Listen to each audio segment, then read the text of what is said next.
Boas-vindas a mais uma análise estruturada. Hoje a gente vai dissecar um tema que tem se tornado uma verdadeira barreira, ou um baita trampolim no mercado de trabalho de hoje em dia. Estamos falando das rigorosas avaliações linguísticas exigidas em processos seletivos. Desde fazer aquela leitura crítica de editais super complexos, até entregar traduções técnicas sob uma pressão imensa. Decodificar essas provas não é só uma questão de saber o idioma, é dominar uma competência profissional muito específica. Então, vamos começar logo com um choque de realidade. Fluência garante aprovação em processos seletivos? A resposta curta e direta é não. Não mesmo. O mercado global hoje não quer só quem consegue bater um papo básico em inglês, sabe? Eles querem habilidades técnicas e muita precisão.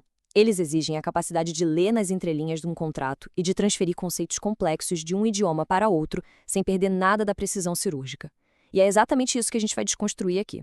Para dominar esses testes, o nosso roteiro de hoje vai passar por 5 pontos essenciais. 1. O mercado bilíngue atual. 2. Leitura versus tradução.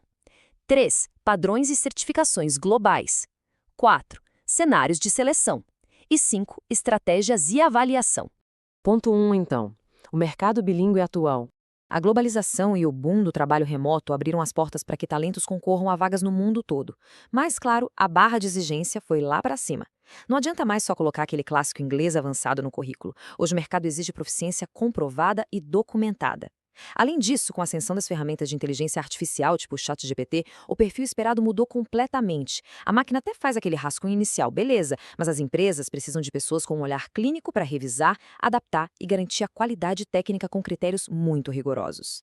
Vamos para o ponto 2, leitura versus tradução.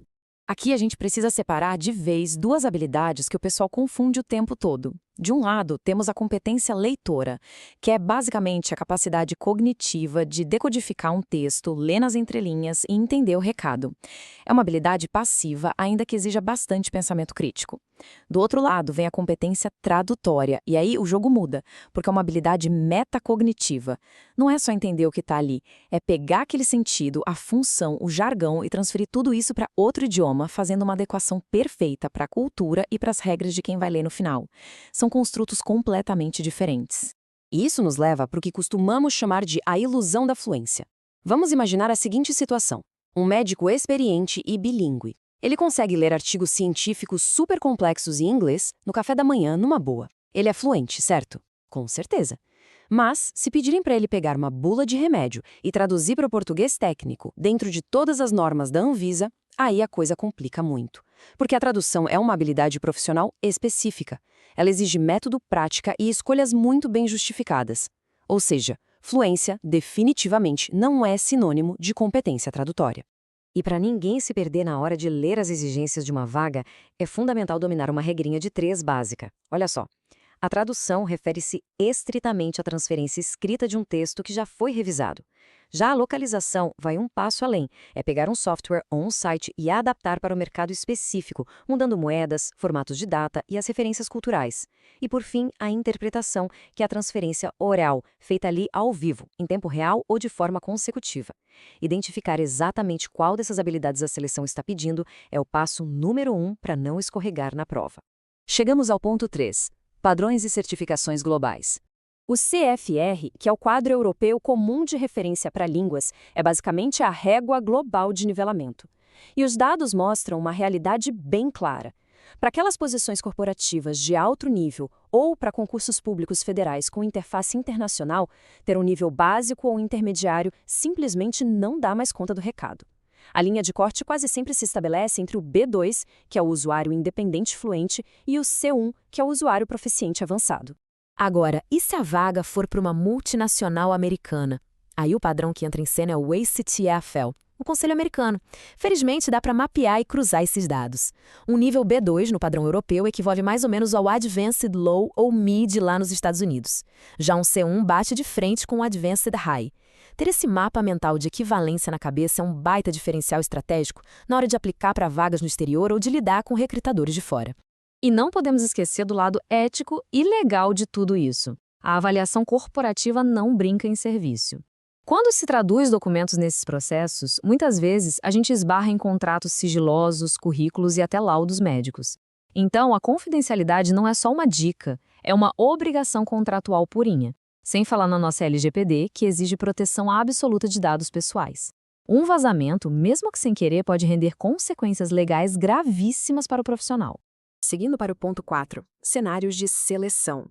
O mercado é gigante, é claro, mas dá para dividir esses testes em 3 grandes grupos. Primeiro, os concursos públicos. Neles, dá para esperar bancas super tradicionais cobrando traduções diretas e inversas com um peso enorme em gramática e vocabulário jurídico e administrativo. Nas seleções corporativas, o jogo é outro. O foco é na funcionalidade. O que as empresas querem saber é se existe jogo de cintura para negociar culturalmente e escrever e-mails impecáveis. E por último, os organismos internacionais, tipo a ONU. Lá, a régua é brutal.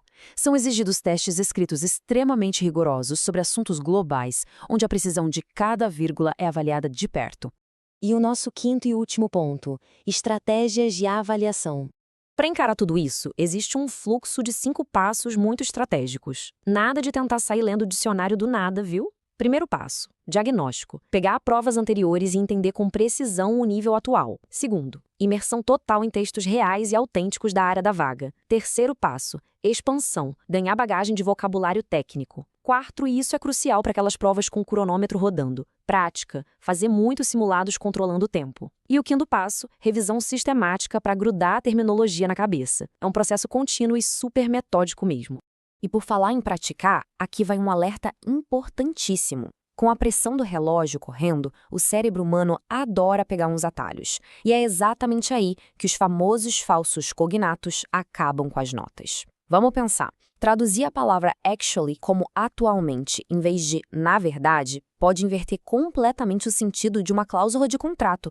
Ou traduzir pretend como pretender, quando na verdade significa fingir. Quando a banca examinadora bate o olho num deslize desses, ela já percebe na hora que faltou competência leitora, antes mesmo de avaliar a tradução de fato. E se alguém acha que a nota da tradução é meio subjetiva, nada disso. A avaliação é uma ciência matemática.